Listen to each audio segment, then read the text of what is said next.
إن الحمد لله نحمده ونستعينه ونستهديه ونعوذ به من شرور أنفسنا ومن سيئات أعمالنا من يهده الله فلا مضل له ومن يضلل فلا هادي له وأشهد أن لا إله إلا الله وأشهد أن محمدا عبده ورسوله رب اشرح لي صدري ويسر لي أمري واحلل عقدة من لساني يفقه قولي ثم أما بعد. It is Allah Azza wa Jall's norm that when He sends us a calamity, a difficulty, a test, that He also brings about the cure at the same time. At the same time. Often, more so, not often, but it is His promise that the cure is far outweighs the calamity. We know this, for example, from Surah Al-Inshirah, إِنَّ مَعَ الْعُسْرِ يُسْرًا فَإِنَّ مَعَ الْعُسْرِ يُسْرًا إِنَّ مَعَ الْعُسْرِ يُسْرًا. Allah Azza wa Jal says it twice. One usr, two yusr. And so we know this is how Allah Azza wa Jal deals. This is His contract with us as humanity. It's not His contract with us as Muslims, but His contract with us as humanity. Right? And so if there is a cure to every ailment, and that could be physical, metaphysical, how we feel, everything. Yeah? If this is the case, then that means the cure is up for grabs. Whomever wants it can get it. We read this many times a day, Surah Al-Fatiha, and we ask Allah Azza wa Jal to do what? Oh Allah, grant us guidance, so that we may not be of those who are led astray, so that we are not like those who don't know the way. So grant us guidance. And what does Allah Azza wa Jal respond in the next ayah immediately after Surah Al-Fatiha? Alif Lam Mim. You will not understand everything. They're random words that you will not understand. Well, they're not random. They're random to us. We don't understand what they mean. But Allah Azza wa Jal knows what they mean. Right? And then what did He say? ذَلِكَ الْكِتَابُ لَا رَيْبَ فِيهِ. This book, there's no doubt about it. There's the answer here. You just ask for guidance. Here's the guidance. This book, this whole Quran, Kalamullah Azza wa Jal, the words, the holy words of Allah Azza wa Jal, they are the cure. If words are the cure, then the answer must lay within them. So what does Allah Azza wa Jal tell us? From within the Quran, mind you. From within the Quran, what does Allah Azza wa Jal tell us to do with this amazing, magnificent miracle that is the Quran? What are we asked to do? Tadabbur. What is tadabbur? Tadabbur is to reflect, is to think. So Allah Azza wa Jal, like tens of times in the Quran, do you not reflect? As you're reading the Quran, Allah Azza wa Jal is constantly prodding us to reflect, to think. You don't just read the ayat, don't just stand in salah, alhamdulillah, rabbil alamin. No. Reflect. Reflection takes time, takes patience. Right? Imagine trying to remember when you were studying something that you couldn't understand, and you would read it once. No, I don't get it. And you read it again, and you get it, and read it again, and try from a different angle. Maybe get some support, get some counseling. Whatever it is that you need to do so that you can understand this thing, it takes effort. It takes effort. ولكن Allah Azza wa Jal, when He created the Quran, He made it easy. Allah Azza wa Jal, when He created the Quran, He made it easy. And so Allah Azza wa Jal tells us to reflect in two ways in the Quran. One would think that reflection is a cerebral, a logical thing, and it is. But Allah Azza wa Jal, what does He say? أَفَلَا يَتَدَبَّرُونَ الْقُرْآنَ أَمَّ عَلَى قُلُوبٍ أَقْفَالُهَا. Do they not reflect? Do they not think about the Quran, the ayat that they're reading? Or is there locks on their heart that makes it difficult for them to comprehend? So now comprehension is a matter of is it the mind or the heart? The heart. Allah Azza wa Jal in this scenario is talking about reflection, not as an exercise of the mind, but an exercise of the heart. We must purify this so that this can understand. We must have the right intention so that this can understand. How many atheists and non-believers have read the Quran? The Quran is readily available, yet found no answer, found no guidance to be had in the Quran. Why? Because coming in,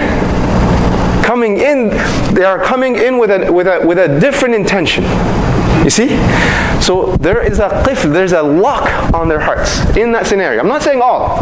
Matter of fact, it has guided thousands, if not millions, if not billions of people to Islam just by reading the Quran, but it's because their heart was in the right place. So when you come in from an egotistical standpoint, from this challenging standpoint, you will not receive the cure that is in this Quran. Great. First one, qalb. And another one, وَإِنْ كَانَ مِنْ عِنْدِ اللَّهِ, if this Quran, Allah Azza wa Jal says in I believe Surah Al-Hadid, I hope I'm not mistaken, Allah Azza wa Jal, He says, if this Quran, these words were not from Allah Azza wa Jal, from the source itself, you would have found many conflicts in it, many wrong ayat, many mistakes in it. Many mistakes. Now you tell me, how does one find conflicts? How does one find mistakes? Is that an act of the heart, or is that an act of the mind? That is an act of the mind. That is a cerebral activity. You're using logic. So now how do we natadabbar? How do we reflect upon the Quran? With our hearts. It has to be in the right place. Our minds need to be focused, and we need to be looking, for logical understanding of this Quran. Not just rote memorization. Beautiful. Now I understand that I, as a Muslim, I have ailments just like anybody else in the society. Just like anybody else in the society. And I know that there is a cure. I know that Allah Azza wa Jal has made it there, made it more abundant than the illness, mind you, so it should be easy picking. And Allah Azza wa Jal, not just that, gave us a map that if we just followed it, we would find said cure. And He tells us how to read this magnificent text so that we must get our heart in the right place and our mind in the right place. That's amazing. Now for the advice. Allah Azza wa Jal in Surah Al-Ma'arij, He says, those who are led astray, what will happen to them? Oh, they will have torment.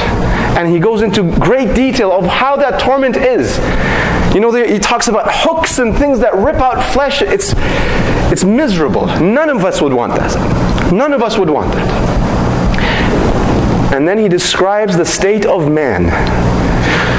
And He describes the state of man in the beginning. As in, when I am born, when I am this raw material Amin, right? My name is Amin, I have this raw material when I first start, I have 3 descriptions. Allah Azza wa Jal tells me. Innal insana, Allah Azza wa Jal, He says, indeed mankind has been born how? Has been created how? Khuliqa halu'a. He starts. Allah Azza wa Jal starts with hala'. What is hala'? Hala' is a sense of greediness, but with urgency. You see, you get a toddler and you show them some, colorful anything, and they'll try to grab at it. And they will literally, this is how I got my son to crawl. He wouldn't crawl for anything, but shine something and he'll work towards it. That is hala'. We're born with it. All of us are born with it. We see money, we want it. We see spouses, we want them. We see big houses, we want that. We see a big car, we want that. Whatever it may be. We have hala'. You know when you're shopping, right before the cash register, they kind of put you through this maze. They're smart. Yeah, they put you through this really, really tiny little maze. And what's usually in that maze? What is usually in it? Is it like hammers and machinery? Is it like stuff that you would not buy all the time? No. What do they put in there?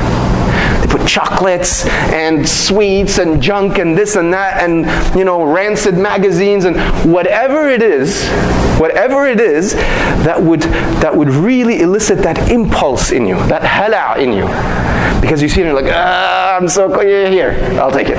They literally call it the impulse aisle. That's literally what it's called. Because they know human beings are impulsive. That's what it is.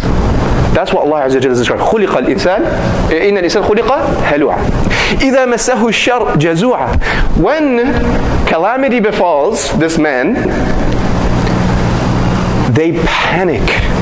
Like it's the end of the world. Allah Azza wa Jalla would have given this man, this lady, everything that your heart may desire.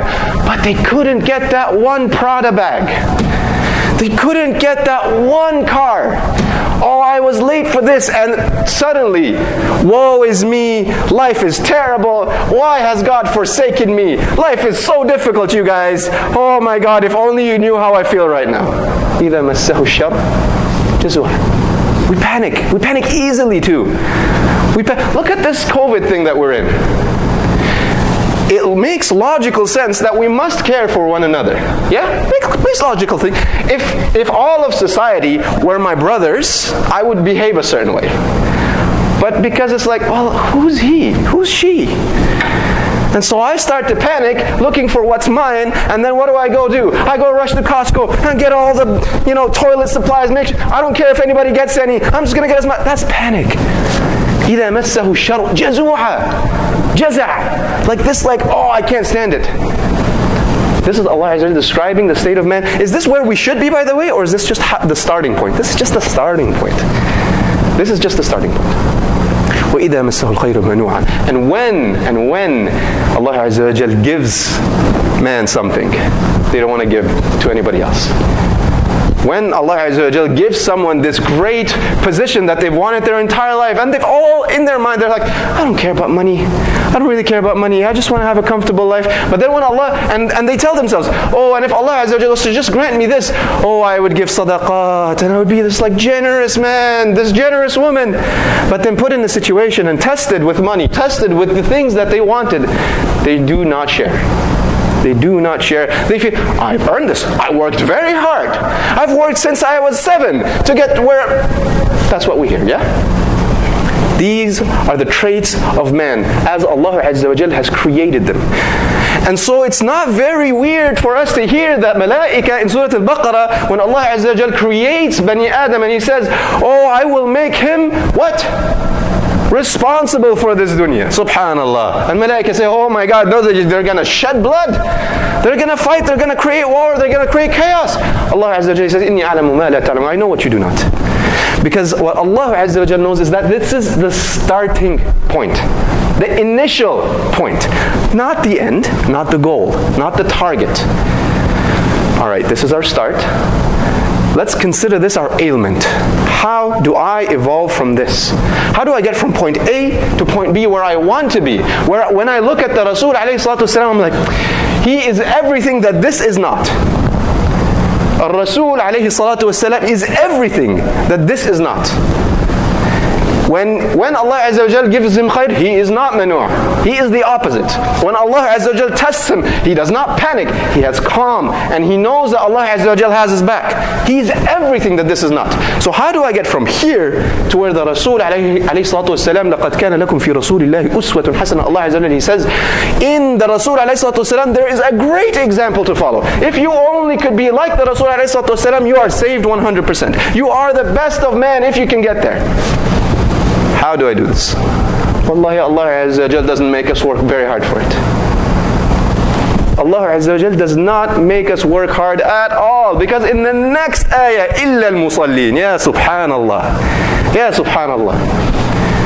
This is the state of man except those who do what? Who pray. Brothers and sisters, I ask you. I pray day and night. You pray day and night. Why do we still have some of these traits? Why? Hasha lillah, Allah Azza wa Jalla would never say something that is not true. So when Allah Azza wa Jalla says, except those who pray, then I must reflect like critically. Am I really praying? Allah Azza wa Jalla says, cure right here, illness right there, take this, you won't have that. I still have some of that. Someone is wrong. Someone is wrong. Is it me? Or is it Allah Azza wa Jalla? Hasha, me, 100%. Don't even need to think about it. Okay, if it's me then, I must really understand, what does musallin mean? Is salah, I stand up, say Allahu Akbar, read Fatiha, go and do the thing, get up, do the thing, Assalamu alaikum. Is that salah? Is that what salah is? Oftentimes, someone will come to you and say, I would like the hand of your daughter for marriage, etc., etc. And then what do? One of the things you do, you go ask about their friends. Hey, does he pray? And the friend would say, yes, they pray. I see them pray. What they're talking about is the ritual, physical act. But is this prayer, really? Now let me explain what prayer is. Because Allah Azza wa Jalla explains in beautiful, clear ayat following this. إِلَّا الْمُصَلِّينَ الَّذِينَ هُمْ, those who are consistent with their prayer. Consistency is key. Not sporadic prayers, consistent. Those who are consistent with their prayers, now we're going to get a list of descriptions, list of things that make us understand what is salah. And so those who pray consistently fall in this category. Great. One of the, we can check that off. Alhamdulillah. And then what? And those who have in their wealth, in their money, rights to whom? لِلسَّائِلِ. what does that mean? A roundabout way of saying what? That they give sadaqah. But the way it is said is absolutely beautiful, because Allah Azza wa Jal, He says, the wealth that they have is not theirs. Allah Azza wa Jal is saying, the wealth that they have is not 100%. You can't say, oh, I got $10 from my boss, that means I own $10. You do not own $10. You own maybe $8, $9, whatever, 9.5. I don't care, whatever it is, the percentages. But the point is, you don't own that money. You own a portion of that money, and the rest of that money, للسائل. That person knows, understands that my wealth is not my wealth. Part of my wealth is some for those who ask. Those who ask. Who asks? Usually, who asks? If you're in a tough time, if you're going through a tough time, I want to give you this example. Would you go out of your way and ask? Would you stand at the door and be like, brothers, I'm having a tough time? When would you get to a point in your life where you have to ask in that form?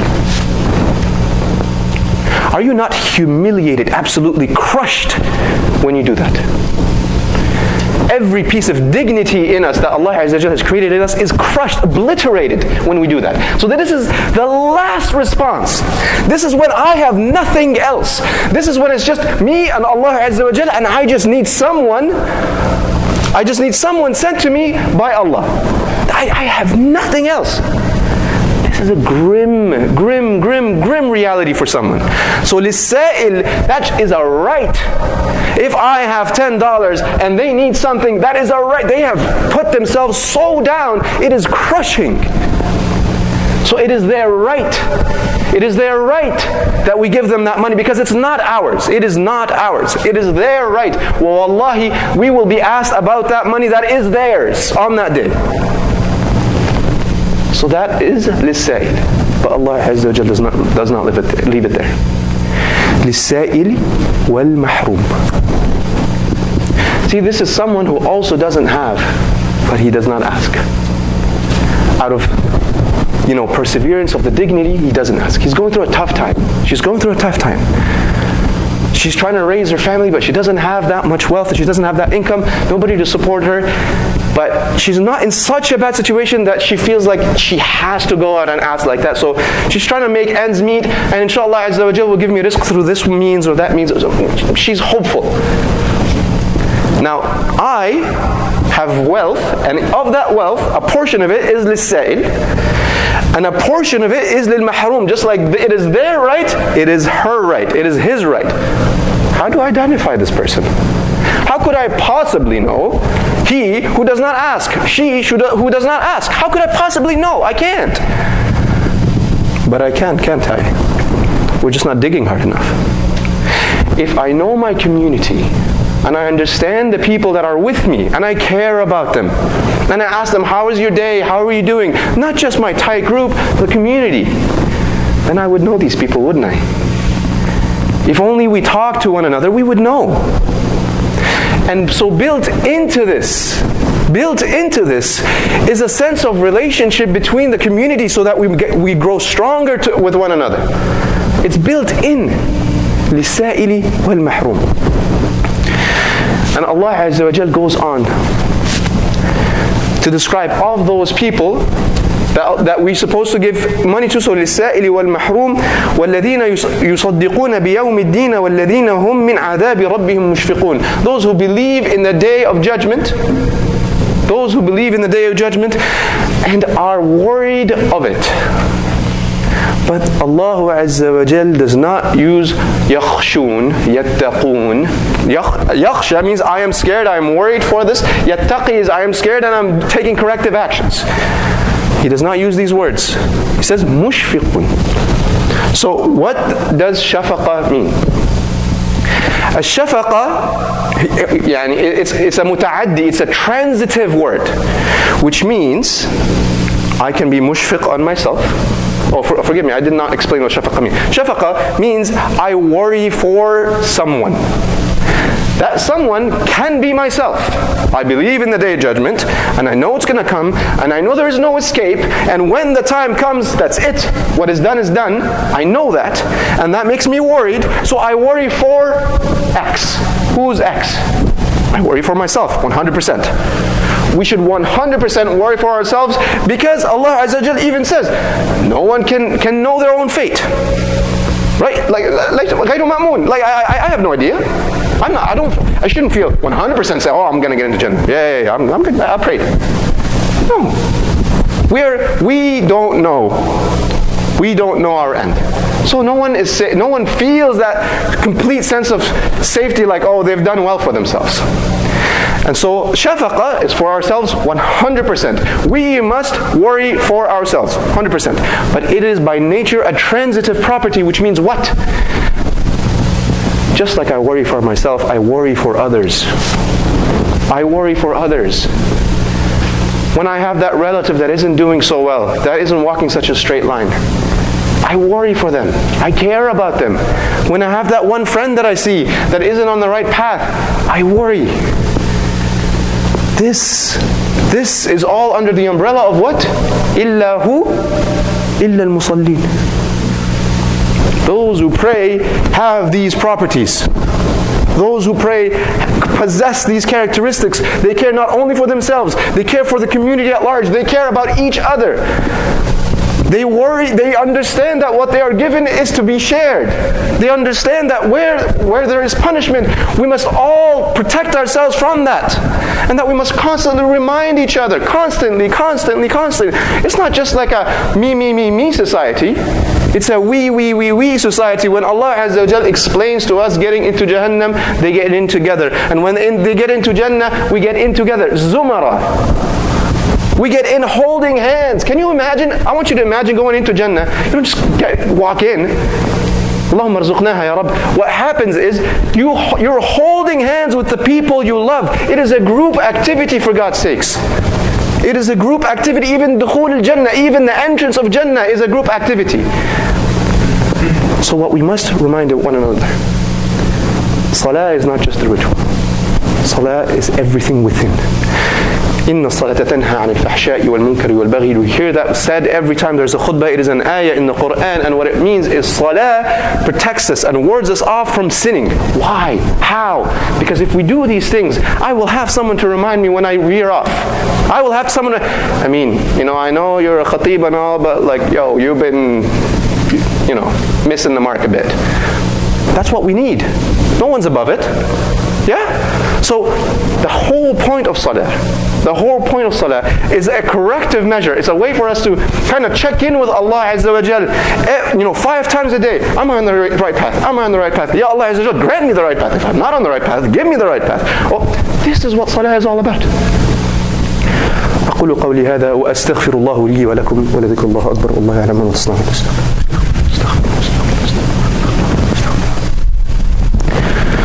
الحمد لله رب العالمين والصلاة والسلام على سيد المرسلين. We must remember, brothers and sisters, 2 things. The Quran is the explicit word of Allah Azza wa Jal. And in it there is cures, abundant cures. If only we do what? نتدبر. If only we reflect. And we reflect coming in with the right state of heart and the right state of mind. And Allah Azza wa Jal, He says, وَلَقَدْ يَسَّرْنَا الذِّكْرَ. Allah Azza wa Jal has made it easy to comprehend, easy to understand, easy to remember. It's one of the miracles of this great book. And so we must remember that we have the cure, we just need to follow it, we just need to go through it. And the second thing I want to say is, we must remember that Salah isn't, oh wallahi I go to prayer and I pray. Oh wallahi I don't miss a prayer. Well, it's so much more than this. And so if you're praying and you're feeling like your life is not changing, then revise your prayer. Revise all the things that lead to prayer. If I do these things properly, then maybe when I enter Salah, my heart will be clean. And so now I've cleaned this, so I can clean this. And that is all. Alhamdulillah Rabbil Alameen wa salatu wassalam ya Rabbil Alameen. Allahumma laka alhamdu ala kulli shay. Laka alhamdu ala kulli shay. Laka alhamdu awalan wa akhiran wa abada. Allahumma salli wa sallim wa zid wa barik ala sayyidina wa habibina Muhammad.